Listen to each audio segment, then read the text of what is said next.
Hello, my name is Danny Nowlan and I'm the Director of ChassisSim Technologies.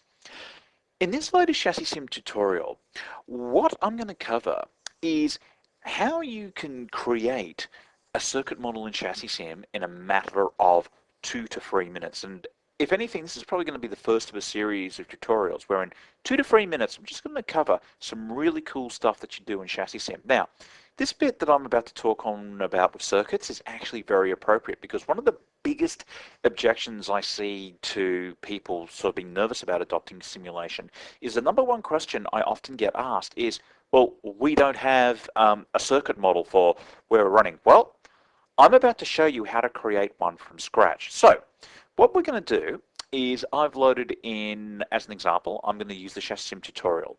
And what I've done here is I've loaded in the car file from the ChassisSim tutorial. Now, all that we need to create a circuit, all that we need to create a circuit is when you install ChassisSim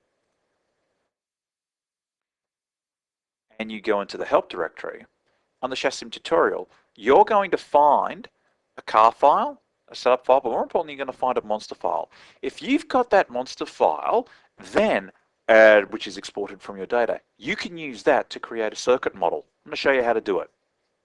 So what we're going to do is, first things first, we need to create create a curvature or trajectory file. So what I'm going to do is I'm going to import the monster file, click here for using the monster file, select my output file, and what I'm going to do here is select moving average and click on OK. I've just created my curvature file.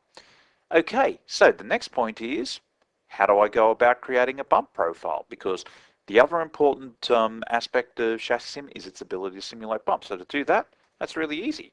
I just go to bump profile modeling. I'm going to click here to add my monster file. I'm going to click here to create a bump profile. I'm going to allow some bump scale iterations just to dial that in. Click here to specify the bump profile name and choose file.dat. Bump profile Zandvoort F3. Click on open. Click on OK. And now this is going to go off and create the bump profile. Okay, so we're just about coming to the end.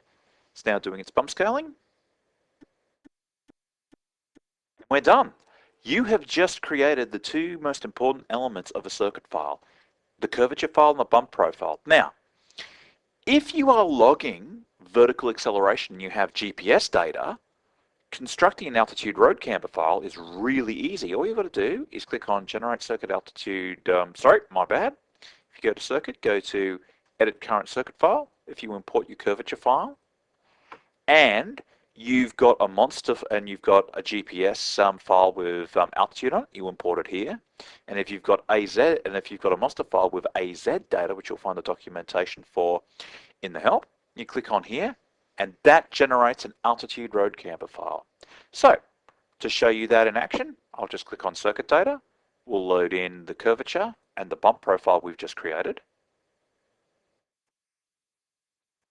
Now what we're going to do is we're going to run a simulation. Now this is very, very powerful, ladies and gentlemen, because what we've just done is in a matter of about 2 to 3 minutes, we've gone from having no circuit model to having a circuit model that's been generated from your data.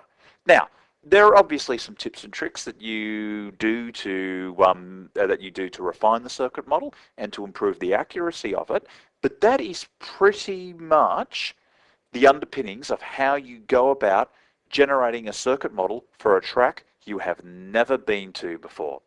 So, on that note, let's close up this tutorial, and I look forward to seeing you on the next ChassisSim video tutorial.